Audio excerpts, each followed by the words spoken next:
Alright, I hope you're enjoying this book so far. We are on chapter 19. The days passed, the sun rose and set again and again. Sometimes the father came home, and sometimes he did not.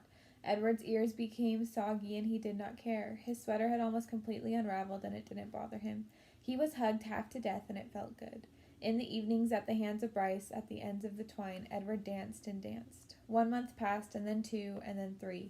Sarah Ruth got worse. In the 5th month, she refused to eat, and in the 6th month, she began to cough up blood. Her breathing became ragged and uncertain, as if she was trying to remember, in between breaths, what to do, what breathing was. "Breathe, honey," Bryce stood over her and said. "Breathe," thought Edward from deep inside the well of her arms. "Please, please breathe." Bryce stopped leaving the house. He sat at home all day and held Sarah Ruth in his lap and rocked her back and forth and sang to her. On a bright morning in September, Sarah Ruth stopped breathing. "Oh, no," said Bryce. "Oh, honey, take a little breath, please." Edward had fallen out of Sarah Ruth's arms the night before, and she had not asked for him again. So face down on the floor, arms over his head, Edward listened as Bryce wept. He listened as the father came home and shouted at Bryce. He listened as the father wept.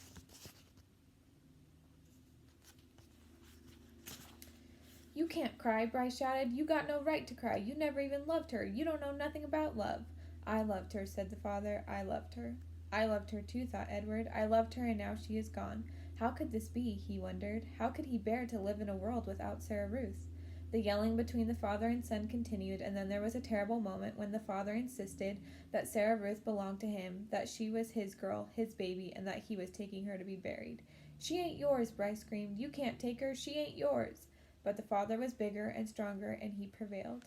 He wrapped Sarah Ruth in a blanket and carried her away. The small house became very quiet. Edward could hear Bryce moving around, muttering to himself. And then, finally, the boy picked Edward up. "Come on, Jingles," Bryce said. "We're leaving. We're going to Memphis." Chapter 20.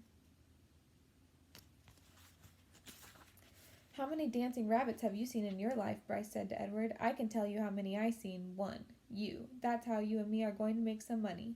I seen it the last time I was in Memphis. Folks put on any kind of show right there on the street corner, and people pay 'em for it. I seen it." The walk to town took all night. Bryce walked without stopping, carrying Edward under one arm and talking to him the whole time. Edward tried to listen, but the terrible scarecrow feeling had come back, the feeling he had when he was hanging by his ears in the old lady's garden, the feeling that nothing mattered and that nothing would ever matter again. And not only did Edward feel hollow, he ached. Every part of his china body hurt. He ached for Sarah Ruth. He wanted her to hold him. He wanted to dance for her. And he did dance, but it was not for Sarah Ruth. Edward danced for strangers on a dirty street corner in Memphis.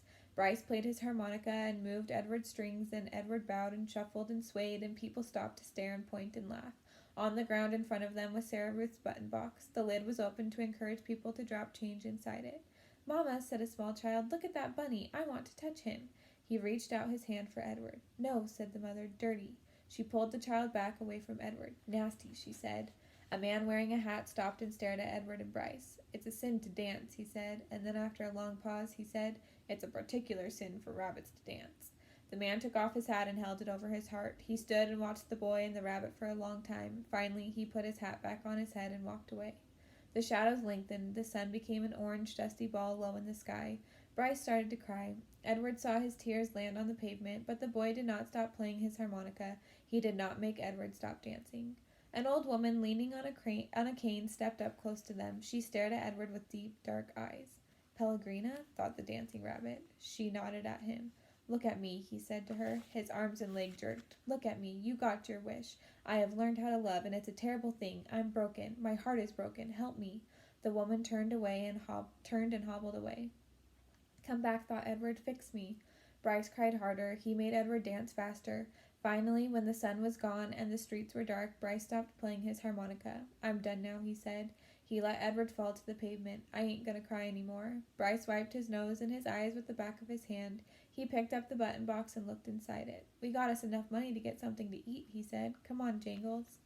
Chapter 21. The diner was called Neil's. The word was written in big red neon letters that flashed on and off. Inside it was warm and bright and smelled like fried chicken and toast and coffee. Bryce sat at the counter and put Edward on a stool next to him. He leaned the rabbit's forehead up against the counter so that he would not fall. "What you gonna have, sugar?" the waitress said to Bryce. Give me some pancakes, said Bryce, and some eggs, and I want steak, too. I want a big old steak, and some toast, and some coffee. The waitress leaned forward and pulled at one of Edward's ears and then pushed him backwards so that she could see his face. This your rabbit? She said to Bryce. Yes'm, he's mine now. He belonged to my sister. Bryce wiped at his nose with the back of his hand. We're in show business, me and him. Is that right? Said the waitress. She had a name tag on the front of her dress. Marlene, it said. She looked at Edward's face, and then she let go of his ear, and he fell forward so that his head rested against the counter again. Go ahead, Marlene, thought Edward. Push me around. Do with me as you will. What does it matter? I am broken. Broken. The food came, and Bryce ate all of it without even looking up from his plate. Well, you was hungry for sure, said Marlene as she cleared away the plates. I reckon show business is hard work. Yes'm, said Bryce. Marlene tucked the check under the coffee cup. Bryce picked it up and looked at it, and then shook his head. I ain't got enough, he said to Edward. Ma'am, he said to Marlene when she came back and filled up his coffee cup, I ain't got enough. What, sugar? I ain't got enough money. She stopped pouring the coffee and looked at him. You're going to have to talk to Neil about that. Neil, it turned out, was both the owner and the cook. He was a large, red-haired, red-faced man who came out of the kitchen holding a spatula in one hand. You came in here hungry, right? He said to Bryce. Yes, sir, said Bryce. He wiped his nose with the back of his hand. And you ordered some food, and I cooked it, and Marlene brought it to you, right? I reckon, said Bryce. You reckon, said Neil. He brought the spatula down on the countertop with a thwack. Bryce jumped. Yes, sir. No, sir. I cooked it for you, said Neil. Yes, sir, said Bryce. He picked Edward up off the stool and held him close. Everyone in the diner had stopped eating. They were all staring at the boy and the rabbit and Neil. Only Marlene looked away. You ordered it. I cooked it. Marlene served it. You ate it. Now, said Neil, I want my money. He tapped the spatula lightly on the counter. Bryce cleared his throat. You ever seen a rabbit dance? He said. How's that? Said Neil. You ever before in your life seen a rabbit dance? Bryce set Edward on the floor and started pulling the strings attached to his feet, making him do a slow shuffle. He put his harmonica in his mouth and played a sad song that went along with the dance. Somebody laughed. Bryce took the harmonica out of his mouth and said, He could dance some more if you want him to. He could dance to pay for what I ate. Neil stared at Bryce, and then without warning he reached down and grabbed hold of Edward. This is what I think of dancing rabbits, said Neil, and then he swung Edward by the feet, swung him so that his head hit the edge of the counter hard. There was a loud crack. Bryce screamed, and the world, Edward's world, went black. Chapter 22. It was dusk, and Edward was walking down a sidewalk. He was walking on his own, putting one foot in front of the other without any assistance from anybody. He was wearing a fine suit made of red silk. He walked down the sidewalk, and then he turned onto a path that led up to a house with lighted windows. I know this house, thought Edward. This is Abeline's house. I'm on Egypt Street. Lucy came running out the front door of the house, barking and jumping and wagging her tail. Down, girl, said a deep, gruff voice. Edward looked up, and there was Bull standing at the door. Hello, Malone, said Bull. Hello, good old rabbit pie. We've been waiting for you. Bull swung the door wide, and Edward walked inside. Abeline was there, and Nellie and Lawrence and Bryce. Susanna, called Nellie. Jangles, said Bryce. Edward, said Abeline. She held out her arms to him, but Edward stood still. He looked around the room. You searching for Sarah Ruth? Bryce asked. Edward nodded. You got to go outside if you want to see Sarah Ruth, said Bryce. So they all went outside, Lucy and Bull and Nellie and Lawrence and Bryce and Abeline and Edward. Right there, said Bryce. He pointed up at the stars. Yep, said Lawrence. That is the Sarah Ruth constellation. He picked Edward up and put him on his shoulder. You can see it right there. Edward felt a pang of sorrow, deep and sweet and familiar. Why did she have to be so far away? If only I had wings, he thought, I could fly to her. Out of the corner of his eye, the rabbit saw something flutter.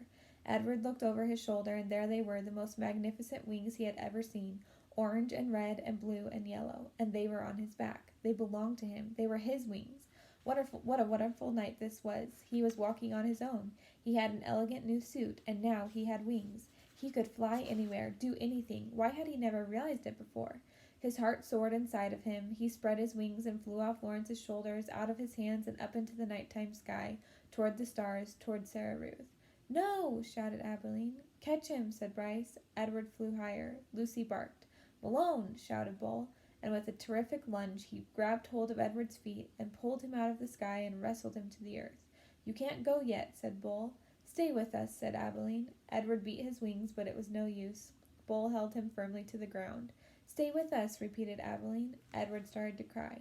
I couldn't stand to lose you again, said Nellie. Neither could I, said Abeline. It would break my heart. Lucy bent her face to Edward's. She licked his tears away. Chapter 23. Exceedingly well made, said the man who was running a warm cloth over Edward's face. A work of art, I would say, a surpassingly, unbelievably dirty work of art, but art nonetheless, and dirt can be dealt with, just as your broken head has been dealt with. Edward looked into the eyes of the man. Ah, there you are, the man said. I can see that you are listening now. Your head was broken. I fixed it. I brought you back from the world of the dead. My heart, thought Edward, my heart is broken. No need to thank me, the man said. It's my job, quite literally. Allow me to introduce myself. I am Lucius Clark, doll mender. Your head, may I tell you? Will it upset you? Well, I always say the truth must be met head on, no pun intended. Your head, young sir, was in 21 pieces. 21 pieces, Edward repeated mindlessly. Lucius Clark nodded. 21, he said. All modesty aside, I must admit that a lesser doll mender, a doll mender without my skills, might not have been able to rescue you. But let's not speak of what might have been. Let us speak instead of what is. You are whole. You have been pulled back from the brink of oblivion by your humble servant, Lucius Clark. And here Lucius Clark put his hand on his chest and bowed deeply over Edward. This was quite a speech to wake up to, and Edward lay on his back trying to absorb it. He was on a wooden table. He was in a room with sunshine pouring in from high windows. His head, apparently, had been in 21 pieces, and now was put back together into one. He was not wearing a red suit. In fact, he had no clothes on at all. He was naked again, and he did not have wings. And then he remembered Bryce, the diner, Neil swinging him through the air. Bryce. You are wondering, perhaps, about your young friend, said Lucius, the one with the continually runny nose. Yes. He brought you here weeping, begging for my assistance. Put him together again, he said. Put him back together. I told him, I said, young sir, I am a businessman. I can put your rabbit back together again. For a price. The question is, can you pay this price? He could not. Of course he could not. He said that he could not. I told him then that he had two options, only two. The first option being that he seek assistance elsewhere. Option 2 was that I would fix you to the very best of my considerable abilities, and then you would become mine. His no longer, but mine. Here Lucius fell silent. He nodded, agreeing with himself. Two options only, he said, and your friend chose option 2. He gave you up so that you could be healed. Extraordinary, really. Bryce, thought Edward. Lucius Clark clapped his hands together. But no worries, my friend. No worries. I fully intend to keep up my end of the bargain. I will restore you to what I perceive to be your former glory. You shall have rabbit for ears and a rabbit for tail. Your whiskers will be repaired and replaced, your eyes repainted to a bright and stunning blue. You will be clothed in the finest of suits. And then someday I will reap the return on my investment in you. All in good time. All in good time. In the doll business we have a saying, there is real time and there is doll time. You, my fine friend, have entered doll time. Chapter 24. And so Edward Tulane was mended, put together again, cleaned and polished, dressed in an elegant suit, and placed on a high shelf for display. From this shelf Edward could see the whole shop, Lucius Clark's workbench and the windows to the outside world, and the door that the customers used to enter and leave. From this shelf Edward saw Bryce open the door one day and stand in the threshold, the silver harmonica in his left hand flashing brilliantly in the sunlight flooding in through the windows. Young sir, said Lucius, I'm afraid that we made a deal.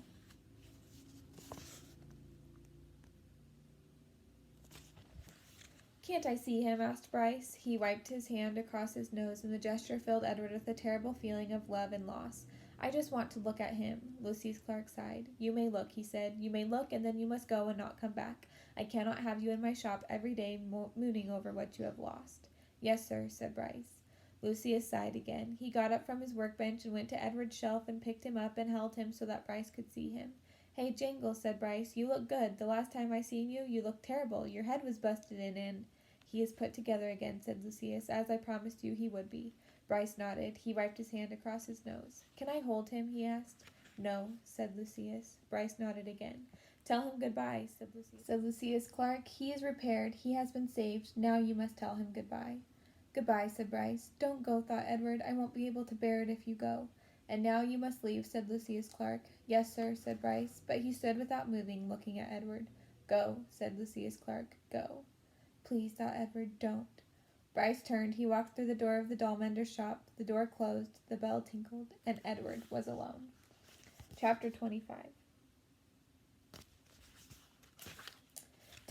Technically, of course, he was not alone. Lucius's Clark was filled with dolls, lady dolls and baby dolls, dolls with eyes that opened and closed, and dolls with painted on eyes, dolls dressed as queens and dolls wearing sailor suits.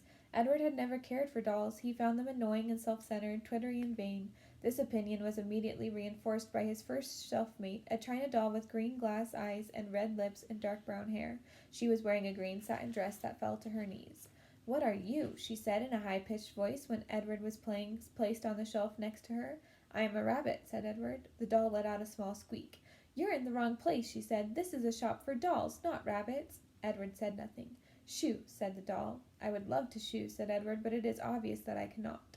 After a long silence, the doll said, "I hope you don't think that anyone is going to buy you." Again, Edward said nothing.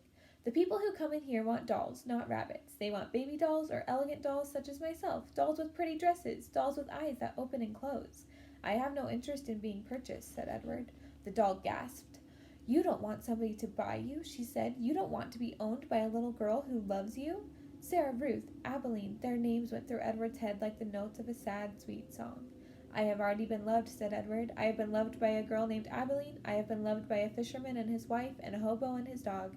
I have been loved by a boy who played the harmonica, and by a girl who died. Don't talk to me about love," he said. "I have known love." This impassioned speech shut up Edward's shelf-mate for a considerable amount of time.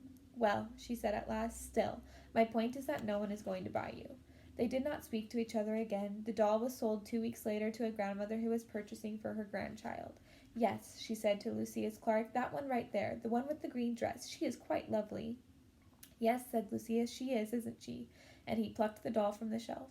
"Goodbye and good riddance," thought Edward. The spot next to the rabbit stayed vacant for some time. Day after day the door to the shop opened and closed, letting in early morning sun or late afternoon light, lifting the hearts of the dolls inside, all of them thinking when the door swung wide that this time, the person entering the shop would be the one who wanted them.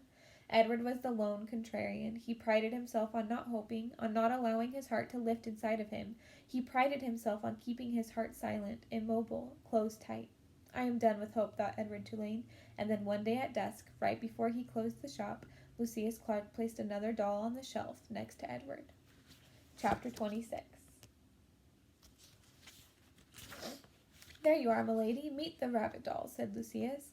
The doll mender walked away, turned out the lights one by one. In the gloom of the shop, Edward could see that the doll's head, like his, had been broken and repaired. Her face was, in fact, a web of cracks. She was wearing a baby bonnet. "How do you do?" she said in a high, thin voice. "I am pleased to make your acquaintance." "Hello," said Edward. "How long have you been here?" she asked. "Months and months," said Edward, "but I don't care. One place is the same as another to me." "Oh, not for me," said the doll. "I have lived over 100 years, and in that time I have been in places that were heavenly and others that were horrid. After a time you learn that each place is different, and you become a different doll in each place too. Quite different." 100 years?" said Edward. "I am old. The doll mender confirmed this. He said as he was mending me that I am at least 100 years old." Edward thought about everything that had happened to him in his short life. What kind of adventures would you have if you were in the world for a century? The old doll said, "I wonder who will come for me this time. Someone will come. Someone always comes. Who will it be?" "I don't care if anyone comes for me," said Edward. "But that's dreadful," said the old doll. "There's no point in going on if you feel that way. No point at all. You must be filled with expectancy. You must be awash in hope. You must wonder who will love you, whom you will love next." "I am done with being loved," Edward told her. "I'm done with loving. It's too painful." "Pish," said the old doll. "Where is your courage?" "Somewhere else, I guess," said Edward. "You disappoint me," she said. "You disappoint me greatly. If you have no intention of loving or being loved, then the whole journey is pointless. You might as well leap from this shelf right now and let yourself shatter into a million pieces. Get it over with. Get it all over with now." "I would leap if I was able," said Edward. "Shall I push you?" said the old doll. "No, thank you," Edward said to her. "Not that you could," he muttered to himself. "What's that?" "Nothing," said Edward. The dark in the doll shop was now complete. The old doll and Edward sat on their shelf and stared straight ahead. "You disappoint me," said the old doll. Her words made Edward think of Pellegrina, of warthogs and princesses, of listening and love, of spells and curses. What if there was somebody waiting to love him? What if there was somebody whom he would love again? Was it possible? Edward felt his heart stir. No, he told his heart, not possible. Not possible. In the morning, Lucius Clark came and unlocked the shop. "Good morning, my darlings," he called out to them. "Good morning, my lovelies." He pulled up the shades on the windows. He turned on the light over his tools. He switched the sign on the door to open. The first customer was a little girl with her father. "Are you looking for something special?" Lucius Clark said to them. "Yes," said the girl. "I am looking for a friend." Her father put her on his shoulders, and they walked slowly around the shop. The girl studied each doll carefully. She looked Edward right in the eyes. She nodded at him. "Have you decided, Natalie?" her father asked. "Yes," she said. "I want the one in the baby bonnet." "Oh," said Lucius Clark, "you know that she is very old. She is an antique." "She needs me," said Natalie firmly. Next to Edward, the old doll let out a sigh. She seemed to sit up straighter. Lucius came and took her off the shelf and handed her to Natalie. And when they left, when the girl's father opened the door for his daughter and the old doll, a bright shaft of early morning light came flooding in, and Edward heard quite clearly, as if she were still sitting next to him, the old doll's voice.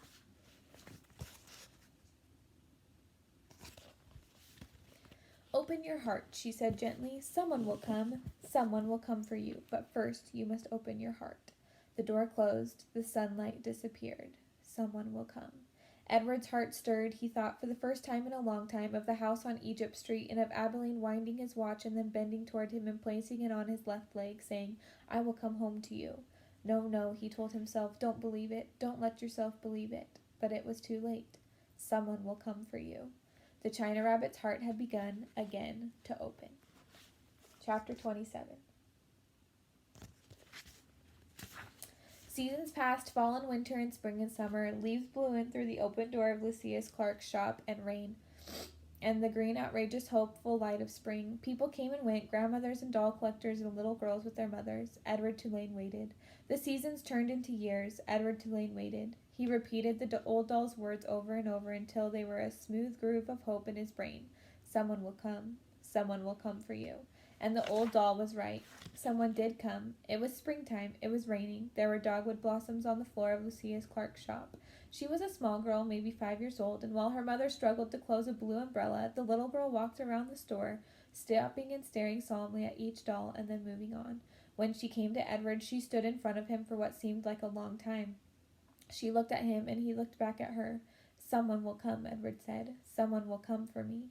The girl smiled, and then she stood on her tiptoes and took Edward off the shelf. She cradled him in her arms. She held him in the same ferocious, tender way Sarah Ruth had held him. "Oh," thought Edward, "I remember this." "Madam," said Lucius Clark, "could you please attend to your daughter? She is holding a very fragile, very precious, quite expensive doll." "Maggie," said the woman. She looked up from the still open umbrella. "What have you got?" "A rabbit," said Maggie. "A what?" said the mother. "A rabbit," said Maggie again. "I want him." "Remember, we're not buying anything today. We're only looking," said the woman. "Madam," said Lucius Clark, "please." The woman came and stood over Maggie. She looked down at Edward. The rabbit felt dizzy. He wondered for a minute if his head had cracked open again, if he was dreaming. "Look, Mamma," said Maggie. "Look at him." "I see him," said the woman. She dropped the umbrella. She put her hand on the locket that hung around her neck, and Edward saw then that it was not a locket at all. It was a watch, a pocket watch. It was his watch. "Edward?" said Abilene. "Yes," said Edward. "Edward," she said again, certain this time. "Yes," said Edward. "Yes, yes, yes. It's me." How cool! It came full circle. He came back to his owner as she was a mother. I hope you liked it.